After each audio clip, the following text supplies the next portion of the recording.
Welcome to this week's episode of Let's Chat with Derick. Of course, I am your host, Derick Fage, and we have a fantastic guest. So many of you in Ottawa will recognize the voice from CKCU over to Shea 106 to CFRA, and he continues on the radio to this day on Live 88.5. You can catch him every Sunday at 9 p.m., and you can now put the title author to his name. I am joined by Jim Hurcomb. He is the author of a brand new book called Rockin On The Rideau, the Golden Age of Rock and Roll, Ottawa's Golden Age of Rock and Roll. Jim, thanks so much for joining us. So great to see you after all these years. You and I haven't seen each other in a while. Oh, it's been a long time, back to the Rogers days in the studio. Oh, but those days will come back again soon. I do hope. And it is odd to hear the word author thrown in front or behind my name. That was not on my bucket list. Oh, you're just so familiar with for so many of us. I mean, I can just say, Jim, going down memory lane for myself, you know, I was a classic rock and continue to be a huge classic rock fan, and listening to yourself and Jeff, and of course, later on with JR, you're one of those voices that so many of us, you know, have so many great memories. And I think that's what this book is all about, all the great memories. And I don't think people realize what an incredible age of rock and roll we had here in the city of Ottawa. So let's talk about, first of all, the inspiration behind penning this book. Where did that come from, Jim? Well, it came back when I was writing for Bounder magazine, a local publication that's quite popular in Ottawa and the Valley. And I was doing the entertainment articles. And basically, I started running out of ideas for people to talk to, doing something new and different and original. And I came upon the idea of doing one on the Staccatos, who were basically Ottawa's number one band from, say, 1964 to 1970. They changed their name to the five-man electrical band, of course, and had that huge hit Signs. And I called up Les Emerson, the leader, the guy who still gets the royalty checks. And he was glad to do it. And we chatted and just talked for about an hour. And at the end of it, I was in awe of the stories that he had of how fertile the scene was here in Ottawa back in those days. I learned things, like I know a fair amount about music, but there's so much. I was a bit young to be part of the going out to concerts and dances back in those days. But Les had so many great stories. And the article turned out really well. And I did one on the Esquires, the number one band in Ottawa before the Staccatos, and still legends from that era. And that went really well. And then I did Don Norman and the other four and the 5D, familiar names to people who grew up in Ottawa back in the 60s. And I called the mini-series, Rockin On The Rideau. And I kept all the tapes.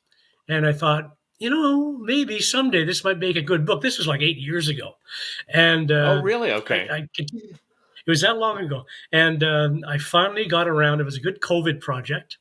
And I started transcribing these interviews and going back to Bounder and searching out new people. And the beauty of it was, when I talked to someone, be they in a band or a disc jockey or even a sound guy or something, someone associated with the scene of that time, they would invariably say at the end, "Oh, you got to talk to so-and-so. Oh, you got to talk to so-and-so." And so it became an education for me. And all these fantastic contacts, again, would turn into more contacts. And I wanted it to be 1960 to 1970. But then I thought, well, wait a minute. Elvis came to town in 1957. Which is a great story I'll tell you about. So let's start there. And so I talked to some people who were at the Elvis show, and then they said, "Oh, you got to talk to so-and-so."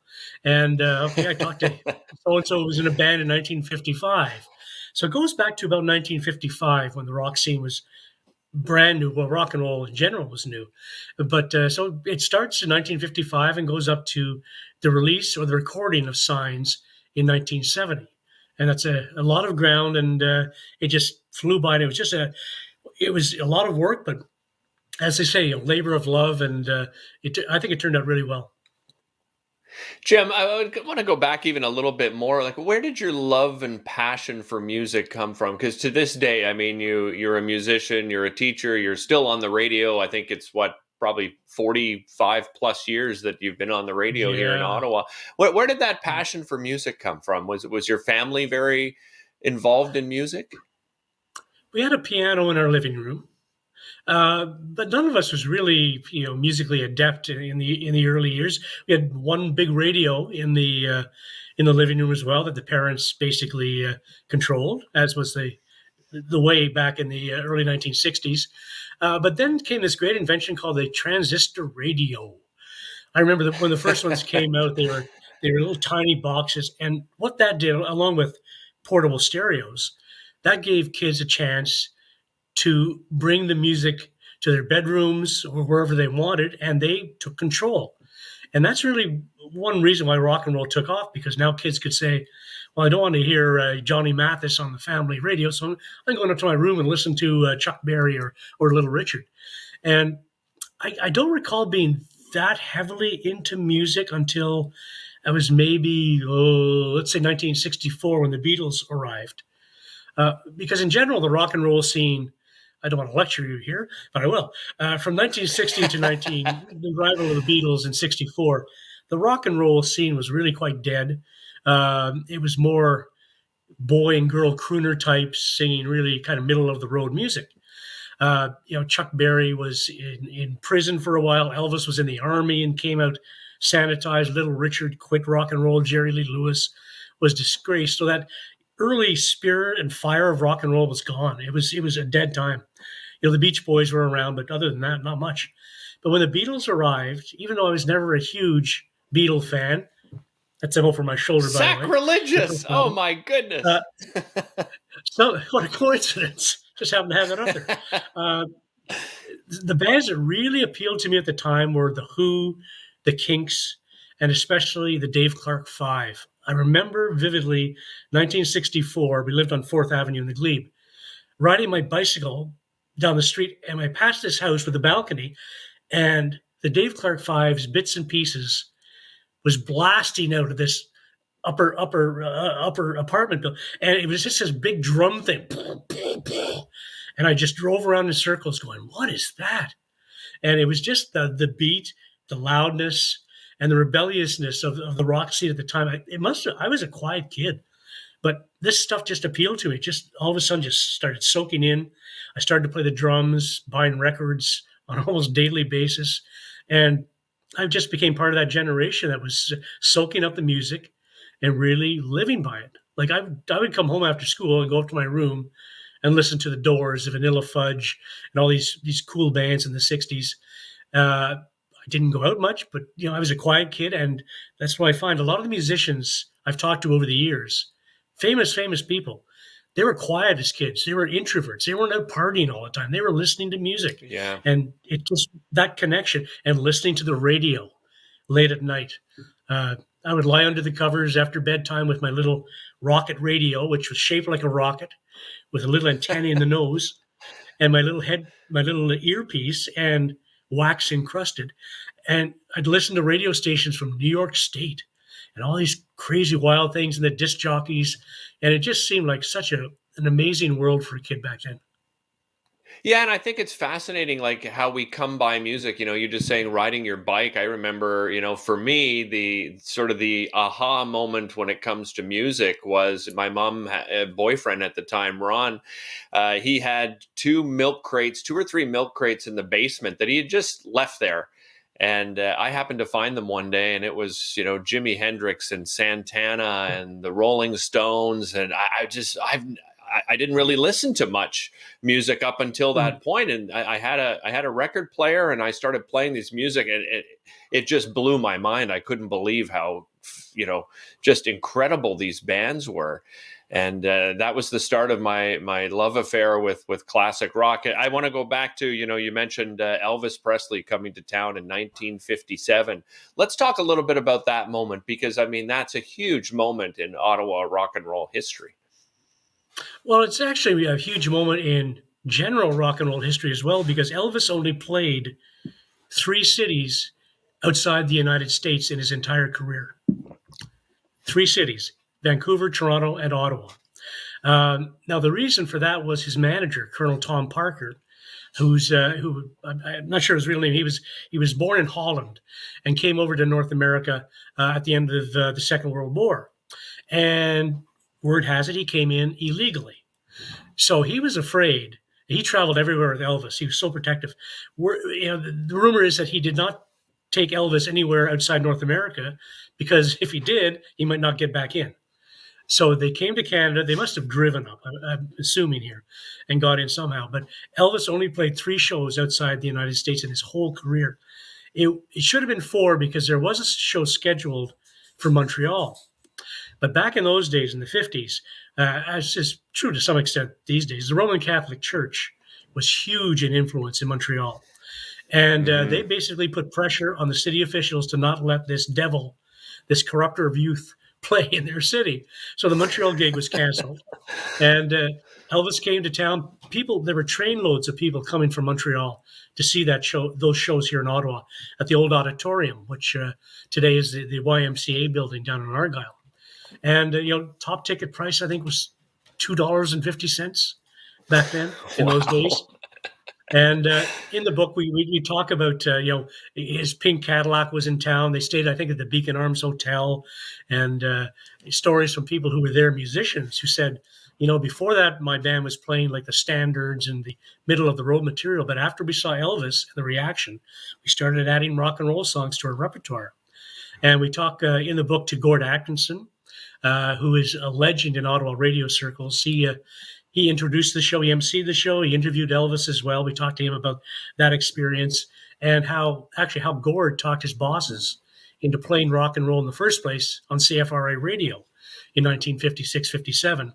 Because back at the time, RRA was very heavily country, as was the Ottawa music scene was very heavily into country music. And then along came Elvis, and things really changed, which again is why I kind of chose that as a good starting point. Because after that, the rock and roll bands started popping up, and Elvis impersonators were all over the place. And it was really an amazing time with these bands doing this, seismic shift in the way they performed and recorded. As you talk about this, Jim, what comes to mind as well is I almost lament the fact that there's not as many venues anymore for bands. I mean, back in the 60s, 70s, there must have been a lot more venues, a lot more opportunity for local bands and, and of course, international bands to play. Tell me what was the scene like as far as, availability of places for bands to actually get out there and introduce themselves to people? Well, that was one of the keys as to why it was such a fruitful period of music. I did a count, I think in 1966, there were 69 working bands in Ottawa.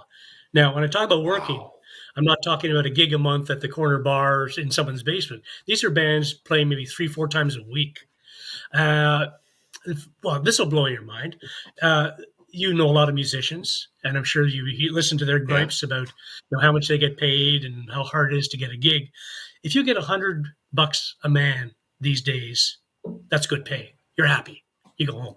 Wow. In 1967, the Staccatos, who were just switching over to 5-man electrical band, were getting $1,500 a night for the band. Wow. And oh my goodness. And this is mid-1960s, and they were playing 4 or 5 nights a week. They had a steady gig at the old Chaudière Club over on the Quebec side, high schools. There were more places to play than there were bands. And we're talking about 69, 70 working bands and many, many more. So there were probably 100 places to play. And that includes high schools, church halls, dump the bingo, because they can make a lot more money with rock and roll. Yeah. And dances were everywhere, and they were not just Friday and Saturday. They were 5, 6, 7 nights a week, and the clubs, of course. Restaurants would bring in bands after hours because they knew they drew kids. It'd be an Italian restaurant, and then at 10 o'clock or whatever, they'd open the doors, and the kids would come in and dance, and they make more money. Bowling alleys were a popular place to play. And a guy named Maury Logan, who was more of a country rockabilly guy in the 60s, he was known for playing on top of the concession stand at a local drive-in. So every Saturday night, he and the boys would climb up on the roof, they'd plug in, and they'd do some songs while the people were waiting for the movie to start. And another thing that was common in the 60s was bands, there were a lot of rock and roll movies released. And if a theater would show maybe double bill, they'd bring in a rock and roll band to play between movies because all of these old theaters had stages left over from the vaudeville or entertainment days, and so the bands would get up Yeah, there and play, which I think is still a great idea. If you've got a youth-oriented movie, bring in a band today just to play for a half an hour instead of those annoying ads at movie theaters. So you absolutely. could I play agree. any place with a plug you could play. So 69 working bands at one point, and that's Unbelievable. kind of at the height of things. And there were 17 recording acts at one point. All these bands were recording records, and they weren't just on, they weren't homemade deals. They weren't, plug in your own, recording studio in your computer. This was in, Yeah. Toronto, Montreal, and here in Ottawa. There was a man named High Bloom we profile in the book who passed away recently. He had the best Yeah, I know recording who you mean. studio in town. He was down Somerset and Bank Street. And every so often you'd have to stop the recording session because the streetcar would go by and clank its bell. But Paul Anka's father or uncle used to own a restaurant down the street, and Paul would deliver food to them every day for food breaks before he became a star, of course. So it was a very small town mentality here, but so many places to play. And bands would also do the DIY thing. They'd rent a hall out in the valley somewhere, bring along a buddy as a bouncer and someone to collect money, and they put up posters. They jam the place, and away you go. Play rock and roll. Yeah. And we talk about church basements. One band I talked to called The Heart used to be very popular in churches, and one of their gigs they attracted, and I couldn't believe this number, but he swore it was true, 2,000 people to a church basement. 2,000 Wow. people. It's If you get amazing. 20 people into a gig Oh, now, you're laughing. And there were yeah, no kidding. all day rock and roll extravaganzas at places like the Auditorium and the Coliseum at Lansdowne Park with 10 or 12 Ottawa bands. It would start at noon and go till maybe 10 o'clock at night, not too late. And there'd be thousands of kids there for only Ottawa bands. Plus, when the Rolling Stones came to town or the Beach Boys, the promoter would always put on a couple of local bands to start it off. So again, these bands started earning reputations, and kids would see them on stage before the Stones and say, "Oh, these guys must be great." And they were very tight bands and so young. I was shocked at how young some of these kids were. They were 14, 15, 16 years old when they started Really? because they grew up on that big moment with These Guys Over My Shoulder, 1964, February 9th, the Beatles on Ed Sullivan for the first time. That's what they grew up on. That's what they saw. I've watched that over and over again. I mean, of course, I wasn't even Yeah. born yet, but I've watched the video of that over and over again. I mean, the Beatles are my all time favorite band. It just what an incredible. You can actually feel the moment. Oh, yeah. Watching it back. I can't even imagine what it would have been like. To see it on your television back in 1964, just an amazing experience. You're talking about all these opportunities for bands, which brings me to local radio support back in the 60s and 70s. I mean, it's night and day compared to what we have today. Speak a little bit on that for me, Jim. Yeah, the radio support of local talent has always been spotty. Uh, Today, especially with most, I'll go FM radio stations, programmed elsewhere, and just there isn't the freedom. Like I work for Live 88.5 and do a show there, and we play more local music than any other commercial station in town because that's what we want to do, and we're a bit more independent than most FM radio stations. But otherwise, you might occasionally get a hit song broken in Ottawa. But back in the 60s, again. There's there was a local chart that was put out every week by a guy named Doug McKean, who owned McKean's IGA down in the Glebe, and it was like a chart of the best-selling songs in Ottawa. And for one of the weeks I cited, the Beatles were number 2, the Stones were number 3, the Kinks were number 5. The number 1 song came from the Townsmen, a local band, and it was not unusual to have 5 or 6 local bands in the top 40. And this was legit sales. And radio Yeah, stations playing the crap out of them. And this is before Canadian content rules, too, mandated that you've got to right. play 33% or more Canadian content. And they were forced to play what at the beginning was kind of very mediocre Canadian music in the early 70s. But in the 60s, they played these songs and they were so good. When you listen back to these tunes, the staccatos, Half Past Midnight, the Townsman, the 5D, these songs today, when you listen to them, you go, whoa, that's a local band. It's They're Yeah, recorded for in major sure. studios, and I still play, pull out a local song every so often on my show on Live 885, and it's as good as anything coming out commercially at the time from England or the States. But there was no real distribution system or for Canadian music back then. So, it would be a hit here in Ottawa, maybe in Toronto, but no one else would ever hear these songs. And you listen to them today and you go, geez, if only, there were radio chains back then who would play this music, and Americans and British, American and British music didn't swamp the Canadian stuff south of the border. These bands could have Yeah. been really, really huge. I mean, and it's really a Yeah, testament and to how I good these mean, musicians were. it's sad, Jim, because I mentioned to you off camera just a couple of musicians here in Ottawa who are fantastic. I'm thinking of Jeff Rogers and Tyler Keeley. Monkey Mm. Junk. The Cooper brothers are still putting out great music, and I I don't hear them. Right? I don't understand why the opportunity isn't there for local bands. And you know what? Speaking of local, we've talked about a lot of support local, and we often think of the retail and restaurant industries and so forth.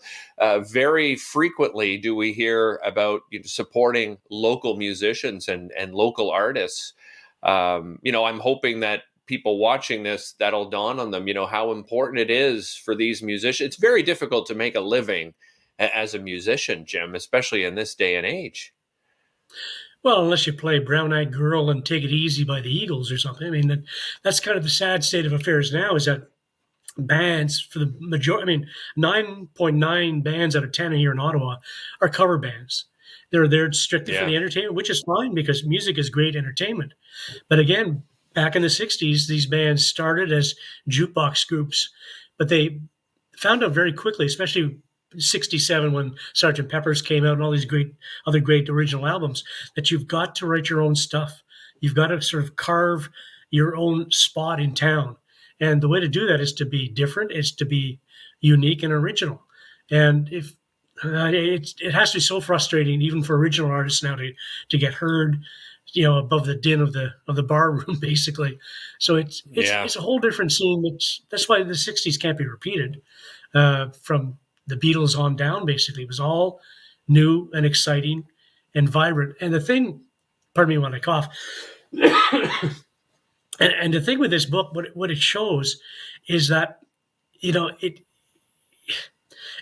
was such a unique time from all aspects, from the bands, from the radio, from even in print. There'd be pages dedicated to the teen scene, the local music scene in the Ottawa Journal and Citizen on the weekends. Like, who's playing where? This local band's just recorded this particular song. It's coming out soon, and there was an excitement and a real pride in what these bands were doing, and no one has written about this time before either. So that was another reason for doing this, is because in 10 years, not only are most of the musicians, or a lot of these musicians, are going to be gone, they're going to be forgotten because they haven't been chronicled anywhere. And Right. I think it was really sad. So actually, I got a really neat email yesterday from a guy named Bob St. George, who played in a band called the High Tones back in the 50s. Oh, yeah, I know the name, yeah. And he said, I'm so grateful to have this book out because now my grandkids will be able to look at it and see that Grandpa was actually kind of famous back in the day. So I really, really like that. And also the fact that it's being carried by the Ottawa Public Library now. They've just added it to their roster. Fantastic. So it's going to be in the library. Oh, congratulations. So if anyone wants to, thank you. For anyone wants to look up the history in 10, 20 years, there it is. It's as good as I can make it. You got to miss stuff all the time, but I'm really pleased with that kind of legacy, not for me, but for the local music scene and all these great musicians and stories. For sure. Jim, while I have a little bit more time here with you, I'd like you to share perhaps a great story, maybe, just a fun story from the book, from a band or an artist, musician that they shared with you. What's one of your favorites? Well, so many stories because this, as I say, I'm not an author. So I took the approach that let's let the musicians talk about it and I'll kind of piece it all together. So that's how it was done. My favorite story, I think, comes from, I don't want to get the date wrong, but let's say 1967, a show that was scheduled to be at the Coliseum building, which is at Lansdowne Park. And it was also to be the last show at the Coliseum for many, many years because they almost burned it down. What happened was a band called the Animals, who you might recall from the 60s, House of the I know the Rising Sun was a Animals. big. Yeah. Yep. Fantastic They were, band. oh, fantastic. Eric Burden was the leader. And the band was going through some changes, and they were doing a tour as the New Animals, and they were scheduled to play Ottawa with a couple of local bands opening up. And so what happened? It was basically the only riot in Ottawa history, I think outside of Sappers Bridge, historically going way back. But it's the only time the Riot Act has been read in Ottawa by the chief of police.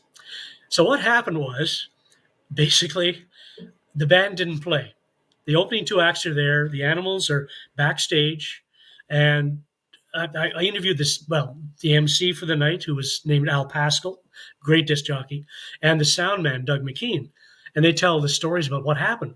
And Doug was basically saying, after about 20 minutes, the fans were really pumped. He realized something was wrong because there was no band equipment on stage. And usually the turnover is pretty quick. And so they went on, and people started getting a little bit PO'd in the audience. We want the Animals, we want the Animals. And what had happened was it was a new promoter who brought the show in. And they had agreed, different stories on this, but the one I'm going with is that they wanted the Animals to play 2 sets for X amount of money. Eric Byrne decided they only want to do 1 set, shorter, and get the same amount of money. That promoter basically said, no, I can't afford anything else. And Eric Burden says, if you don't pay us, we're not going on. And he sat backstage in the dressing room. According to Al Pascal, went back to try to find out what was going on. Eric Burden was sitting on one of the hockey benches like this. And Al basically said, listen, they're getting awfully restless out there. Eric, are you going on soon? And all Eric would say was, if I don't get my effing money, we're not effing going on. And he said this 3 or 4 times. Al went back out. He had to hide because people were starting to throw things. And the band never went on. And Doug McKean remembers sitting up in the rafters with his sound buddies, just watching the riot happen. They tore down the hockey boards. They threw chairs. They set fires outside, and it was they almost burned down the Coliseum. I love that story. And there are many others. Crazy story. That's a great story to end on, Jim. Let everybody at home know where they can find the book. And it's my understanding that you're working on another one that sort of brings us from the 70s, late 70s to more recent times. Yeah, if you want the book, you can reach right through your screen, right down, grab it. No, it's available through Compact Music on Bank Street, although they're selling out on a regular basis. Amazon.ca is probably the quickest way to get it. Hardcover or softcover. And what was the other question? It was, Volume 2 is in the works, the 70s. Excellent. Terrific. Jim, thank you so much for joining me. Really appreciate it. Great to catch up with you, and congratulations again on the book. Well, congratulations on the show, and nice to talk to you.